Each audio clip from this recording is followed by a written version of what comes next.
তোমার কাছে আমার একটা জিনিস রয়ে গেছে। তোমার কাছে আমার প্রিয় বিকেল রয়ে গেছে। যে বিকেলে আমি হাফ প্যান্ট এর খুশি ভরে রাখতাম। তোমার তর্জনী থেকে আমি খুলে নিতে চেয়েছি আমার কম্পাস। আমি খুব দ্রুত বড় হতে গিয়ে, খুব তাড়াহুড়ো করে জীবনকে সাজাতে গিয়ে সকল খুশিগুলোকে কবরে পাঠিয়েছি। কবর মানে ইমারতের তলে আমার স্বপ্ন, অর্থ, পরিশ্রম সব দিয়েছি।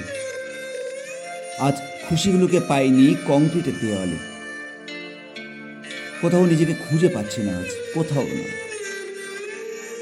শুধু তুমি আমার ছেলেবেলার গল্প শুনতে চাও বলে আমি তোমার কাছে খুব শিশু হয়ে উঠতে পারি।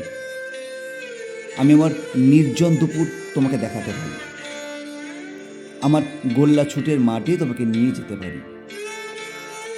তুমি তর্জনী তুলে আমাকে আমার বিকেল ফিরিয়ে নিতে চেয়েছ, সব কিছু ফুরিয়ে যাবার আগে। আজ তোমার কাছে গচ্ছিত রাখ আমার শৈশব মুখর ক্লান্তিহীন জীবন। তুমি ভিড়ের কাছে ভোরকে বিকিয়ে দাওনি বলে আমি আমার শিশির সকাল তোমার কাছেই রেখে যাচ্ছি। এখনো যদি ক্লান্ত না হই, এখনো যদি খুব দীর্ঘশ্বাসের চাপা কান্না শুনতে না পাই, যদি হিসেবের খাতা খুলে সুখ বিলাস মাপতে না ভুলে যাই, তাহলে কবে আমি সত্যিকারের বড় হব বলতে পারো? আমি জীবনের কাছে দু হাত পেতে ভিক্ষে চাইছি। না, আমার ছেলেবেলা নয়। আমার ছেলেবেলা সেই খুশিগুলো যা আজও তোমার কাছে অনাবিল। সুখের হাতছানি দেয়।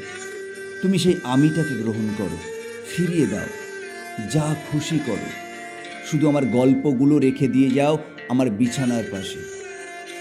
তোমার অস্ফুট ঠোঁটের কাছে খুব যত্নে খুশিগুলো ফুটিয়ে তুলো রোজ, একটু একটু করে।